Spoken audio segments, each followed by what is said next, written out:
Europe 1, 7h14, Thomas Souto. Et on retrouve Nicolas Barré, directeur de la rédaction des Échos pour l'édito Écho d'Europe 1. Bonjour Nicolas. Bonjour Thomas. On le saura officiellement demain, mais le Royaume-Uni s'achemine vers un Brexit dur. Theresa May, la Première ministre, devrait le confirmer. Ça veut dire quoi un Brexit dur dans sa bouche ? Alors, un Brexit simple, c'est juste la sortie de l'Union Européenne. On ne participe plus aux institutions, on n'est plus à la Commission, au Parlement, etc. C'est ce qu'ont voulu les électeurs britanniques. Mais un pays peut très bien quitter l'Union Européenne tout en restant dans le marché unique. Et le Brexit dur, c'est quand on quitte les deux. C'est-à-dire que ça signifie non seulement que le Royaume-Uni quitte l'Union Européenne, mais en plus sort de ce marché unique, c'est-à-dire de ce vaste ensemble européen à l'intérieur duquel les marchandises passent d'un pays à l'autre sans droit de douane.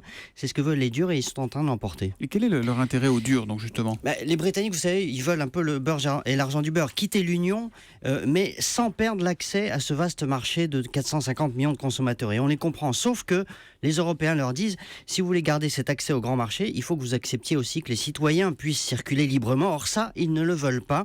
C'est leur ligne rouge. Ils ont voulu sortir de l'Union surtout pour contrôler l'immigration, pour renforcer les frontières. Et du coup, Theresa May en tire les conséquences. Ce sera donc un Brexit dur. C'est le pire scénario d'ailleurs pour les milieux économiques britanniques qui voulaient l'éviter, mais l'affaire ne va pas en rester là.